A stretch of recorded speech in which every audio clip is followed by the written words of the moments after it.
Hello my dear students, मेरा नाम है जीनत और आज हम लोग इस वीडियो में क्लास 7th की इंग्लिश की बुक के 4th chapter the first public speech को डिस्कस करने वाले हैं। चैप्टर का नाम है द फर्स्ट पब्लिक स्पीच, जिसका मतलब हुआ कि पहला पब्लिक भाषण। स्पीच का मतलब होता है भाषण। अब देखिए यहाँ पे लिखा हुआ है given below is an excerpt from the story a handful of almonds, यानी कि जो पैराग्राफ जो पैसेज हम आपकी बुक में पढ़ने वाले हैं, इस बुक में पढ़ने वाले हैं, वो एक बड़ी सी story a handful of almond से थोड़ा सा पार्ट लिया गया है। Read it and find out how Nani Palkhivala, an 11-year-old boy who stammered badly, became one of the best speakers of our times। कहा जा रहा है कि इस स्टोरी को पढ़िए और देखिए कि कैसे नानी पालकीवाला, जो कि एक 11 साल का छोटा सा लड़का है जो बहुत ज़्यादा स्टैमर्ड करता था। स्टैमर्ड मतलब होता है हकलाना, हकलाता था, और वो आज क्या बन गया है, एक बेस्ट स्पीकर बन गया है हमारे समय का। तो चलिए स्टार्ट करते हैं। All those who want to participate in the elocution competition may please raise their hands, the teacher announced। कहा जा रहा है कि टीचर ने अनाउंस किया, टीचर ने घोषणा की कि वो बच्चे जो भी लोग भी एलोक्यूशन कंपटीशन में पार्टिसिपेट करना चाहते हैं वो अपना हाथ ऊपर करें। एलोक्यूशन कंपटीशन मतलब होता है, देखिए यहाँ डिफ़िकल्ट वर्ड में दिया हुआ है कि एलोक्यूशन का मतलब है द आर्ट और style of speaking clearly and effective in public, यानी कि पब्लिक में बोलने की जो स्टाइल या आर्ट है उसे ही एलोक्यूशन कंपटीशन कहते हैं, यानी एक भाषण का कंपटीशन हो रहा है। तो टीचर ने कहा कि जो भी पार्टिसिपेट करना चाहते हैं वो अपना हाथ ऊपर करें। Several hands shot up and among them was nannies. कई सारे हाथ उठे और उनमें से एक नानी का हाथ भी था, क्योंकि चैप्टर ने पहले ही बता दिया, स्टोरी ने क्लियर कर दिया कि नानी पालकीवाला एक 11 साल का लड़का है जो कि बहुत ज़्यादा तुतलाता था। तो नानी ने भी अपना हाथ ऊपर उठाया। The teacher began taking down their names. अब टीचर ने उनका नाम लिखना शुरू कर दिया है। व्हेन ही केम टू नानी, जब वो नानी तक पहुंची, नानी का नाम लिखने तक पहुंची, ही स्टॉप्ड, वो रुकी। Are you sure you want to do it Nani, आप क्या तुम श्योर हो नानी, क्या तुम करना चाहते हो? ही आस्क्ड, उन्होंने पूछा, उनके टीचर ने पूछा। ही साउंडेड डाउटफुल, और वो एकदम डाउट से पूछ रही थी कि शायद इसने गलती से हाथ उठा लिया है। Yes sir, I do want to try, मतलब कि वो अब हकलाते तुतलाते हुए बोल रहा है कि हाँ सर मैं करना चाहता हूँ। रिप्लाइड नानी, उसने जवाब दिया। देयर आर स्निगर्स फ्रॉम बिहाइंड, पीछे से। स्निगर्स का मतलब देखिए यहाँ पे लिखा हुआ है, स्निगर्स का मतलब होता है लाफ्टर टू टीज और टॉन्ट समबडी, मतलब कि ऐसी बात की तो सारे बच्चे हंसने लगे। जब टीचर ने इस तरह से नानी से पूछा तो सभी बच्चे पीछे से हंसने लगे। He coloured but stuck to his decision, वो थोड़ा सा डरा सहमा लेकिन अपने डिसीजन पर स्टक रहा, यानी उसने अपना फैसला नहीं बदला, उसने पार्टिसिपेट किया। 11-year-old नानी stammered badly and often had a repeat a word many times before he could get it right. बताया जा रहा है कि 11 साल का नानी बहुत ज़्यादा हकलाता था और कभी कभी तो एक शब्द को बोलने से साफ साफ बोलने से पहले उसे कई बार रिपीट कर देता था। It was definitely brave of him to take part in elocution competition, no less. कहा जा रहा है कि ये एक बहुत बहादुरी का काम उसने किया है कि उसने एलोक्यूशन कंपटीशन में पार्टिसिपेट किया, हिस्सा लिया उसने। The teacher asked again, teacher ने दोबारा से पूछा, Nani you have to speak for about 5 minutes, would you be able to? Teacher ने दोबारा से पूछा कि नानी तुम्हें 5 मिनट तक बोलना पड़ेगा, क्लियरली बोलना पड़ेगा, क्या तुम कर पाओगे ऐसा? This time he nodded his head, यानी पिछली बार तो उसने मुँह से जवाब दिया था, yes yes I want to do to try, लेकिन अब उसने अपना सर हिला के जवाब दिया है हाँ में। The fact that it was going to be extempore excited him more than anything else, यानी वो इस बात से ज़्यादा एक्साइटेड था कि जो भी वो होने वाला है पार्टिसिपेट में वो एक एक्सटेम्पोर है, यानी कि एक ऐसा स्पीच जो बिना पिछली तैयारी के साथ बोला जाए। यानी कि जैसे जनरली लोग जब स्पीच बोलते हैं तो ऑलरेडी उसे प्रिपेयर कर लेते हैं, कई बार प्रैक्टिस कर लेते हैं, लेकिन यहाँ पे जो इनके स्कूल में जो एलोक्यूशन कंपटीशन होने वाला है उसमें एक्सटेम्पोर होगा। एक्सटेम्पोर का मतलब यानी स्पीच उन्हें ऑन द स्पॉट बोलना होगा, उन्हें टॉपिक दिया जाएगा और ऑन द स्पॉट उन्हें उस टॉपिक पर 5 मिनट तक बताना होगा उस टॉपिक के बारे में। He could come up with the best ideas and arguments on any subject at the moments notice, यानी बताया जा रहा है कि आपको क्या करना है, उसी क्षण उसी पल बेस्ट आइडियाज़ और बेस्ट आर्ग्यूमेंट्स रखने हैं जो भी सब्जेक्ट आपको दिया जाएगा। His brain worked fast and collated every bit of information into a perfect presentation. He looked steadily at his teacher. आपको अपने दिमाग को बहुत ज़्यादा तेज़ काम करवाना होगा और सभी इन्फॉर्मेशन को कोलेटेड फॉर्म में एक परफेक्ट तरीके से प्रेजेंट करना होगा, परफेक्ट तरीके से बोलना होगा। कोलेटेड एवरी बिट ऑफ, तो कोलेटेड का मतलब होता है ब्रॉड टुगेदर, यानी सभी इन्फॉर्मेशन को इकट्ठा करके आपको एक परफेक्ट प्रेजेंटेशन देनी होगी, परफेक्ट तरीके से स्पीच बोलनी होगी। He looked steadily at his teacher, वो अपनी टीचर की तरफ लगातार देखता रहा। मतलब उनकी टीचर बता रही हैं कि तुम्हें 5 मिनट तक बोलना है, ऐसे ऐसे बोलना होगा, आपको पता नहीं होगा कि किस बारे में बोलना है। ऑन द स्पॉट आपको टॉपिक दिया जाएगा, फिर आपको सभी इन्फॉर्मेशन को कलेक्ट करके आपको एक रिप्रेजेंटेशन देना होगा, स्पीच देना होगा सबसे अच्छी। तो वो जब बता रहे हैं टीचर, तो वो नानी जो है वो उनकी तरफ लगातार देखता जा रहा है। He had decided he would take part in the competition and he would no matter what. अब वो अपने मन में सोच रहा है, मतलब कि मैंने अगर डिसाइड कर लिया है, उसने डिसाइड कर लिया है, तो वो ज़रूर पार्टिसिपेट करेगा कॉम्पिटिशन में, चाहे कुछ भी हो जाए।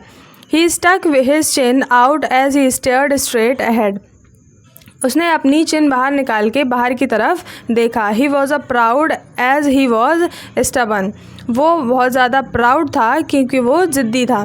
The boys knew better than to tease Nani, he was a brilliant student and beat everyone hollow in studies and moreover he was a very kind and helpful boy. जो लड़के उसे परेशान कर रहे थे वो जानते थे, वो ज़्यादा अच्छे से जानते थे कि नानी एक बहुत ही अच्छा स्टूडेंट है, ब्रिलियंट स्टूडेंट है, होशियार बच्चा है, वो किसी को भी स्टडीज़ में बीट कर सकता है, यानी स्टडीज़ में सभी को पीछे छोड़ सकता है। Moreover he was a very kind and helpful boy, और इससे भी ज़्यादा तो ये कि बहुत ही दयालु और हेल्प करने वाला बच्चा है, सभी की मदद करता है। एवरीवन लाइक्ड हिम, सभी उसे पसंद करते हैं। They also knew that if नानी डिसाइडेड टू डू समथिंग, और वो ये भी जानते हैं वो लड़के कि अगर नानी ने कुछ करने का डिसाइड कर लिया है, ही वुड डू इट, वो ज़रूर करेगा, no matter what the odds and events if it was a stammer. अब उसे फ़र्क नहीं पड़ता कि क्या अच्छा होगा क्या बुरा होगा, अगर चाहे भले ही वो उसका तुतलाना ही क्यों ना हो, उसका हकलाना ही क्यों ना हो। The stammer had always been a cause of irritation to him, उसका हकलाना उसके लिए एक इरिटेशन का कॉज रहा है, वो इरिटेट हो जाता है कभी कभी अपने हकलाने से। Just when he was about to make a point he would begin stammering dreadfully, जब भी कभी वो बात किसी इंपॉर्टेंट बात को कर रहा होता है, he was about to make a point, किसी पॉइंट पर बात कर रहा होता है, तो वो अचानक से क्या करने लगता है, बहुत ज़्यादा ही हकलाने लगता है। ड्रेडफुली, स्टैमरिंग ड्रेडफुली का मतलब हुआ कि बहुत ज़्यादा हकलाने लगता है। He try tongue twisters and recited different passages from books to improve his speech, उसने टंग ट्विस्टर्स यूज़ किए, ट्राई किए और कई सारे पैसेज पढ़े अलग अलग बुक्स से, ताकि वो क्या कर सके, अपनी स्पीच को इम्प्रूव कर सके। टंग ट्विस्टर्स होता है जैसे कि जो डिफ़िकल्ट सेंटेंसेस एक बार में बोलने होते हैं, हमें एक जैसे होते हैं, जिसमें कि टंग ट्विस्ट कर जाती है हमारी, कि बोलना कुछ और होता है और कुछ और निकल जाता है। जैसे हिंदी में एक टंग ट्विस्टर होता है, हरी रेल लाल रेल, इसको अगर हम जल्दी जल्दी बोलेंगे तो गलत निकलने लगता है। तो इधर ट्राई करने से क्या होता है, हमारी टंग ट्विस्ट होती है, यानी और ज़्यादा क्लियरिटी आती है, स्टैमरिंग बंद हो जाती है। Often he would be able to speak several sentences without the trace of the stammer, but it would suddenly start, and once it began, it went on, much to his frustration. यानी कहा जा रहा है कि कभी कभी तो एकदम कुछ सेंटेंसेस वो एकदम साफ साफ बोलता है बिना एक भी शब्द को हकलाए हुए, but it would suddenly start, और अचानक से, लेकिन फिर क्या होता है कि अचानक से हकलाना शुरू हो जाता है, और एक बार अगर हकलाना शुरू हुआ तो फिर वो हकलाता ही रहता है, तब तक हकलाता रहेगा जब तक वो फ्रस्ट्रेट नहीं हो जाता। Very often he couldn't express what he wanted to say, और ज़्यादातर तो ये होता है कि वो अपनी बात एक्सप्रेस ही नहीं करता है कि वो क्या कहना चाहता है। पापा, I have given my name for the elocution competition, he announced to his father that evening at dinner. उसने अपने पिता को घर जा कर के डिनर के टाइम में, शाम में बताया कि पापा मैंने एलोकेशन कंपटीशन में पार्टिसिपेट किया है। पापा, I have given my name for elocution competition, he announced his father that evening at dinner. उसने उस शाम अपने पिता को डिनर के टाइम पे बताया कि पापा को बताया अपने कि मैंने एलोकेशन कंपटीशन में पार्टिसिपेट किया है। That's good, what are you going to speak on, asked his father. हाँ, ये अच्छा है, उसके पिता ने पूछा कि तुम किस बारे में स्पीक करने वाले हो, यानी किस बारे में तुम्हारा स्पीच है, क्या टॉपिक है स्पीच का। देखिए स्टोरी आगे बढ़ती है। I don't know, it's going to be extempo, Nani spoke without any stammer this time. यानी पिछली बार जब उसने अपने पापा से कहा कि उसने कंपटीशन में पार्टिसिपेट किया है तो वो हकला रहा था, लेकिन अब जब वो बोल रहा है उसने कहा आई डोंट नो, मुझे नहीं पता, ये एक एक्सटेम्पोर होगा, यानी कि बिना तैयारी के आपको स्पीच बोलना होगा। Nani spoke without any stammer this time, और इस बार उसने बिना हकलाए पूरी बात बोल दी। Oh I completely forgot, one of our regular customer the Mrs old Dastur had come to shop today. अब उनके फादर कह रहे हैं कि मैं तो पूरी तरह से भूल ही गया कि एक रेगुलर कस्टमर जिनका नाम है मिसेस दस्तूर, वो आज मेरी शॉप में, हमारी शॉप में आई थी। She said that by rolling several marbles in one's mouth as one talked one could get over a stammer. यानी वो बता रहे हैं कि उस लेडी ने कहा था कि अगर आप कुछ मार्बल्स को अपने माउथ के ऊपर रोल करें, मार्बल्स माने कंचों से होता है, तो क्या होगा कि अगर अपने माउथ के ऊपर रोल करे तो इससे क्या होगा कि कोई भी अपने हकलाने की आदत से गेट ओवर कर सकता है, यानी हकलाने की आदत को सुधार सकता है, बंद कर सकता है। वाई नॉट ट्राई दैट नानी, नानी ने कहा क्यों नहीं इसे इस्तेमाल किया जाए, चलिए कोशिश करके देखते हैं। यस पापा आई विल, हाँ पापा मैं करूँगा। Maybe tonight itself, शायद आज रात ही करूँ, अपने मन से, खुद से ही, इटसेल्फ का मतलब अपने आप से। Who knows it would help me tomorrow, कौन जानता है कि ये बात मुझे कल मदद कर दे। Do you want me to sit with you while you try out some speeches, I could time you offered his elder sister Amy. अब उसकी एल्डर सिस्टर, बड़ी बहन एमी कह रही है कि क्या तुम चाहते हो कि जब तुम स्पीचेस ट्राई करो तो मैं तुम्हारे पास बैठूं, मेरे पास टाइम है, मैं तुम्हारे साथ बैठ सकती हूँ। नो वन इन द पालकी वाला फैमिली डिस्करेज नानी और other children in their endeavours. Endeavours का मतलब होता है एफर्ट्स, और एफर्ट्स की हिंदी होती है कोशिश। यानी बोला जा रहा है यहाँ पे कि पालकी वाला फैमिली में नानी को और ना ही किसी दूसरे बच्चे को कोई भी उनकी कोशिशों को डिस्करेज नहीं करता था, यानी हमेशा उन्हें उत्साहित किया जाता था। ये नहीं कि आप उन्हें डाउन फील करा रहे हैं, उन्हें हमेशा इनकरेज किया जाता था। They were a close family and stood by each other, वो एक क्लोज फैमिली थी और एक दूसरे के साथ खड़ी रहती थी। Nani practised with Amy that night and was able to speak with just a little bit of स्लटरिंग।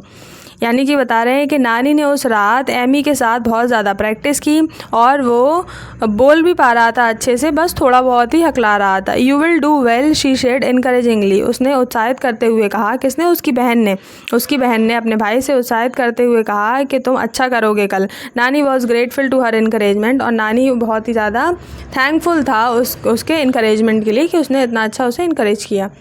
The next day in the school, अगले दिन स्कूल में the hall was full, hall भरा हुआ था। There was choices of subject and Nani choose. अब वहाँ पे बच्चों से पूछा जा रहा है कि क्या सब्जेक्ट पे आप बोलना चाहते हैं, तो नानी ने भी चूज़ किया try and try you will succeed. नानी ने जो टॉपिक चूज़ किया वो था try and try you will succeed, मतलब कोशिश करो और आप कामयाब हो जाएंगे। He spoke very well stressing that if a person tried hard enough he could do anything. उसने बहुत अच्छा बोला और इस पॉइंट पर जोर दिया कि अगर कोई पर्सन बहुत ज़्यादा कोशिश करता है, ट्राइड हार्ड एनफ, बहुत ज़्यादा कोशिश करेगा अगर, तो ही कुड डू एनीथिंग, यानी कोशिश करने वाले कुछ भी कर सकते हैं। It was symbolic because that was what he was doing. ये एक सिम्बॉलिक बात थी क्योंकि वो भी यही कर रहा था। वो बोल नहीं पा रहा, हकलाता है, लेकिन फिर भी क्या कर रहा है, उसने पब्लिक स्पीच में पार्टिसिपेट किया, वो कोशिश कर रहा है। He stammered a bit in the beginning but as he spoke he became more confident. वो शुरुआत में थोड़ा सा हकलाया था, लेकिन जैसे ही वो बोलने लगा तो वो क्या हो गया, और ज़्यादा कॉन्फिडेंट हो गया। There was a moment of frustration for him where he got stuck on the word perseverance. वहाँ पे एक पल ऐसा भी था कि जब वो फ्रस्ट्रेशन शब्द की वजह से फ्रस्ट्रेट हो गया था, किस शब्द की वजह से? परसिवरेंस शब्द की वजह से। यानी जब वो बोलने की कोशिश कर रहा होगा अपने स्पीच में परसिवरेंस को, तो वो बोल नहीं पा रहा होगा ढंग से, जिसकी वजह से वो फ्रस्ट्रेट हो गया थोड़ा सा। But he did not give up, लेकिन उसने छोड़ा नहीं, एंड कंक्लूडेड हिज स्पीच, और अपने स्पीच को अंत तक ले गया।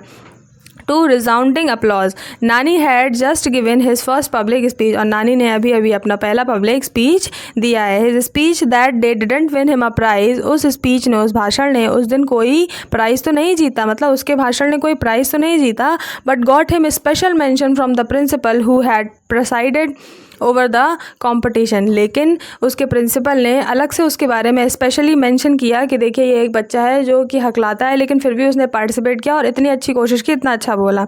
आई एम श्योर नानी will do very well if he followed what he talked about today. उनके प्रिंसिपल ने कहा कि मैं श्योर हूँ कि नानी बहुत अच्छा करेगा आगे चल के, अगर जो उसने आज कहा है उस बात को वो कल फॉलो करेगा। उसने कहा था ना कि अगर कोई भी पर्सन बहुत ज़्यादा ट्राई हार्ड करेगा, बहुत ज़्यादा कोशिश करेगा तो वो कुछ भी कर सकता है। तो भाई उसके टीचर कह रहे हैं, उसके प्रिंसिपल कह रहे हैं उससे, he said while commenting on his performance. उसके प्रिंसिपल ने कहा उसकी परफॉर्मेंस पे कमेंट करते हुए, to the 10-year-old boy this was highly encouraging.